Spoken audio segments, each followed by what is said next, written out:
시청자 여러분, 안녕하십니까? 올해 추수감사절 잘 보내셨나요? 오늘은 먼저 2025년 추수감사절에 어떤 변화가 있었는지 몇 가지 주요 지표를 골라 알려드리겠습니다. 트리플A에 따르면 올해 추수감사절 연휴 동안 이동한 인구는 모두 8,180만 명으로 지난해보다 약 160만 명 늘며 역대 최고치를 기록했습니다. 이 가운데 7,300만 명이 자동차로 이동한 것으로 조사돼 주요 고속도로는 연휴 내내 혼잡한 상황이 이어졌습니다. 식탁 물가에도 적지 않은 변화가 있었습니다.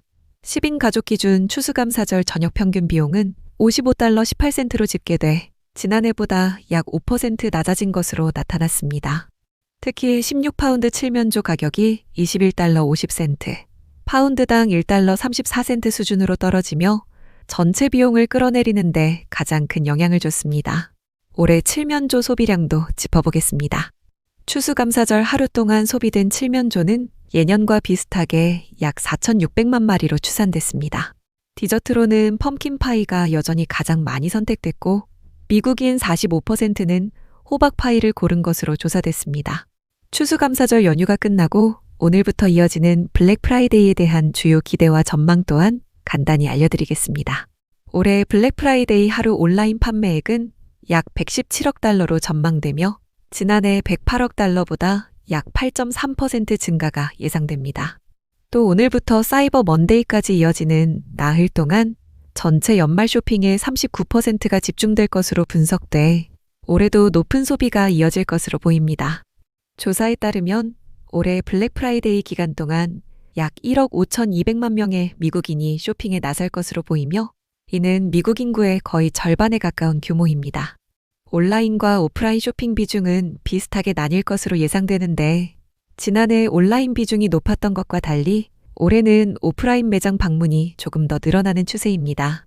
블랙 프라이데이부터 사이버 먼데이까지 소비자 1인당 평균 지출액은 $622로 예상되며 지난해보다 약 4% 감소했습니다.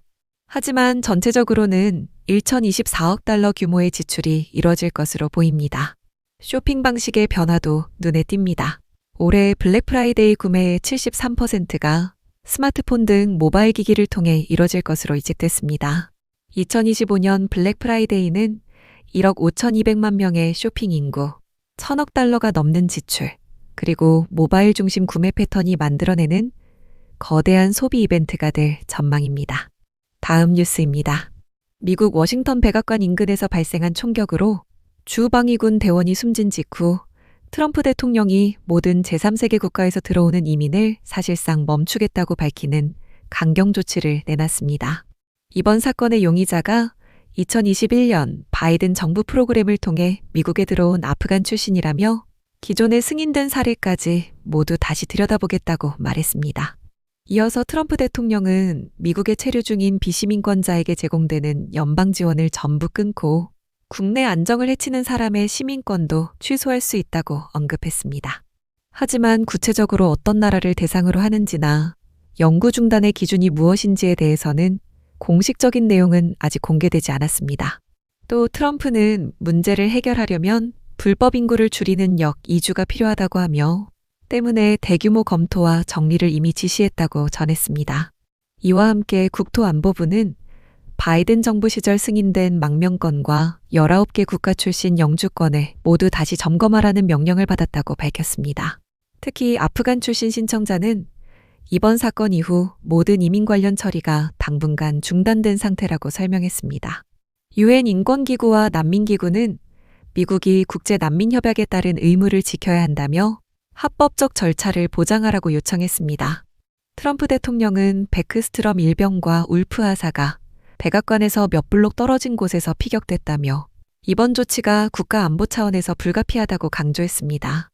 현재 이민세관 단속국 통계에 따르면 이달 중순 기준 약 5만 3천 명이 구금돼 있다고 전했습니다.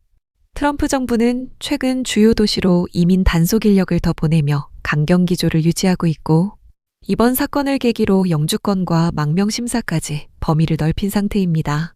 다음 뉴스입니다. 트럼프 대통령이 올해 남아공 G20 폐막식에서 남아공이 미국 측 고위 대표에게 의장국직을 넘기지 않았다는 문제와 백인 농가를 둘러싼 인권 침해 논란을 함께 거론하며 내년 플로리다에서 열릴 2026년 G20 정상회의에 남아공을 초청하지 않겠다고 밝힌 사실이 드러났습니다.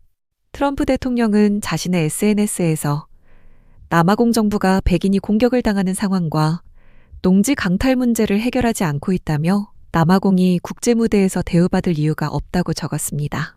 또 그는 남아공이 의장국직을 넘기지 않은 행동이 미국을 존중하지 않은 결과라며 모든 지급금과 보조금을 즉시 중단하겠다고 말했습니다. 하지만 남아공 외교부는 의장국직은 절차에 따라 자동으로 넘어가는 구조라며 트럼프 대통령이 설명한 내용과 사실관계가 맞지 않는다고 밝혔습니다. 남아공 측은 자신들이 G20 창립 회원국이기 때문에 초청 여부로 참가가 바뀌는 방식이 아니라는 점도 강조했습니다. 이와 함께 남아공은 여러 회원국이 남아공이 제외될 경우 미국이 여는 내년 정상회의 참석을 재검토하겠다는 입장을 전달했다고 설명했습니다. 미국이 올해 요하네스버그에서 열린 2025년 G20 회의를 불참했던 상황과 맞물리면서 양국 간 갈등이 더 커졌다는 분석도 나옵니다. 당시 트럼프 행정부는 남아공 농촌 지역의 폭력과 백인 농가 피해를 문제로 제기했고 회의 의제가 경제보다 기후와 개발 이슈에 쏠렸다고도 언급했습니다. 마지막으로 트럼프 대통령이 이번 결정과 관련해 남긴 메시지에 대한 여러 해석이 보도돼 트럼프가 직접 쓴 내용의 일부를 직역해 전달해드리겠습니다. 남아공 정부는 백인 농가를 겨냥한 조직적 공격은 확인되지 않았다고 설명하며 미국과의 입장 차이가 계속되고 있습니다. 또 미국이 올해 2월 남아공 지원을 중단하고 3월에는 남아공 대사를 추방하면서 양국 관계는 꾸준히 경색된 상황입니다. G20가 끝날 무렵 남아공은 폐막식에 참석한 우리 미국 대사관의 고위 대표에게 G20 의장국직을 넘기기를 거부했습니다. 따라서 내 지시에 따라 남아공은 내년에 위대한 도시 플로리다 마이애미에서 열릴 2026년 G20에 초청을 받지 못할 것입니다.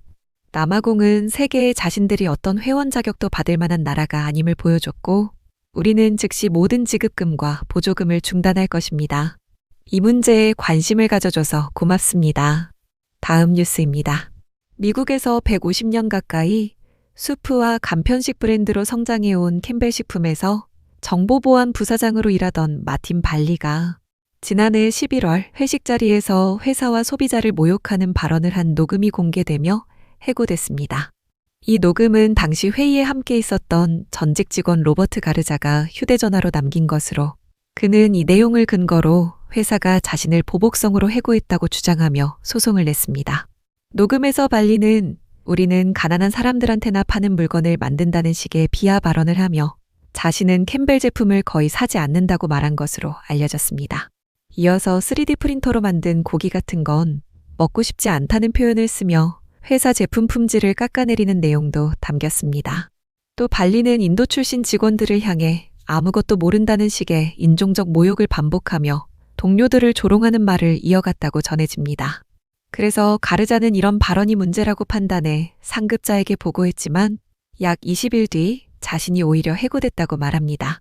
하지만 캠벨 측은 소송을 통해 이 녹음을 11월 20일 처음 들었다고 밝히며 그 전까지 어떤 통보도 받은 적이 없다고 설명했습니다. 회사는 내부 확인 결과 녹음 속 목소리가 발리 것으로 보인다며 내용이 사실과 다르고 회사의 가치와도 전혀 맞지 않는다고 말했습니다. 이와 함께 캠벨은 발언 내용이 직원들에게 상처를 줬다며 유감을 전했고 어떤 상황에서도 이런 언행은 용납하지 않는다는 입장을 내놨습니다.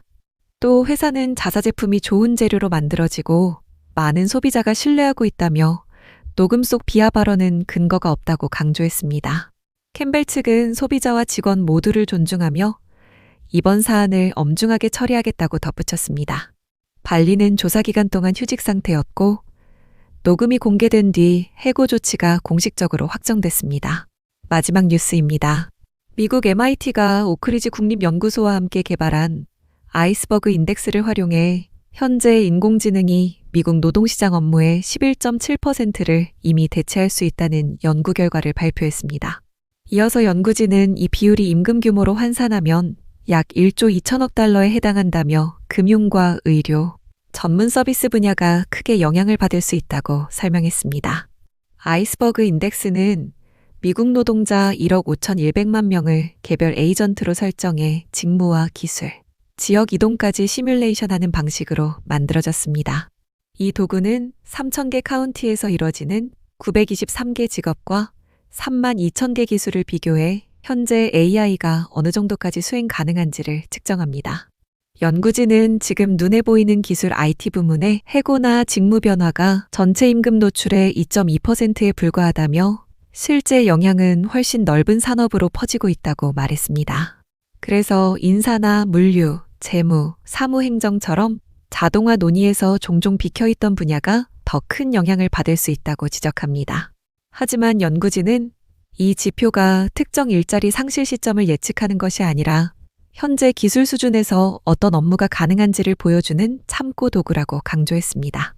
또 여러 주 정부가 실제 데이터를 넣어 정책 시나리오를 시험해 본 만큼 이 지표가 지역 단위의 인력 재교육 투자 계획을 세우는데 중요한 근거가 될 수 있다고 설명했습니다. 테네시와 노스캐롤라이나, 유타주는 아이스버그 인덱스를 활용해 자국의 노동시장 위험도를 검증했고 일부 지역은 실제 정책 보고서까지 만든 상황입니다. 특히 연구진은 AI 위험이 해안가 기술 도시만의 이슈가 아니라 미국 전역의 내륙 지역과 농촌 지역에도 넓게 퍼져 있다는 점을 강조했습니다. 그래서 시뮬레이션 환경을 이용해 업무 전환 교육이나 예산 배분, 기술 도입 속도 조절 같은 정책 효과를 미리 시험해 볼 수 있다고 설명했습니다. MIT는 이 지표가 완성형 도구가 아니라 우리가 AI 변화에 대비할 수 있도록 계속 실험할 수 있는 샌드박스라는 점을 강조했습니다. 이상으로 오늘의 뉴스를 마칩니다. 시청해 주셔서 감사합니다.